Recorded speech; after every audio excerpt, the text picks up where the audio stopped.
استرام میشه جان جان جان استرام میشه جان جان جان جان جان جان. شاگرده عزیز امروز درس ما و شما امتحان داریم استاد.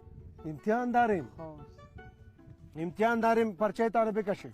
اول سوال شما صنف را تشریح کو. صنف چیه؟ صنف عبارت از یک دشت است. کیسین کرد ملی سرخه، کیسین کرد پالک، پسرم کرد نانا. شاباس، آفرین بچه لایق با استعداد.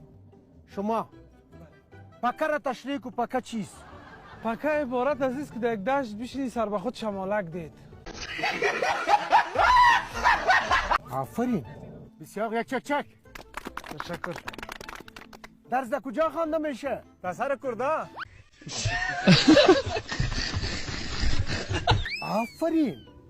آفرین بچی مقبول، بسیار مقبول هستی. چشمایت مقبول است.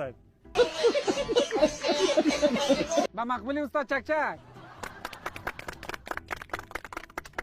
بچه ای که از دشت و از داخل کرده فارغ میشن، آیا از اونها چی جور میشه؟ ما استاد جواب بیتم دمی خود کرد کار بکنن. پس آفرین.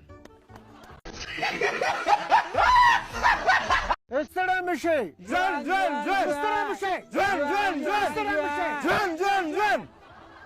شاگرده عزیز امروز درس ما و شما امتحان داریم استاد. امتحان داریم پرچه تانه بکشه. اول سوال شما صنف را تشریح کو. صنف چیه؟ صنف عبارت از یک دشت است. کیسین کرد ملی سرخه، کیسین کرد پالک، پسرم کرد نانا. شاباس، آفرین بچه لایق با استعداد. شما پکه را تشریح کو. پکه چیست؟ پکه عبارت از است که در یک دشت بشینی سر به خود شمالک دید. آفرین، بسیار. یک چک. تشکر.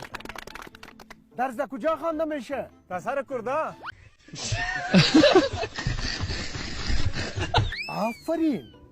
آفرین بچی مقبول، بسیار مقبول هستی. چشمایت مقبول است.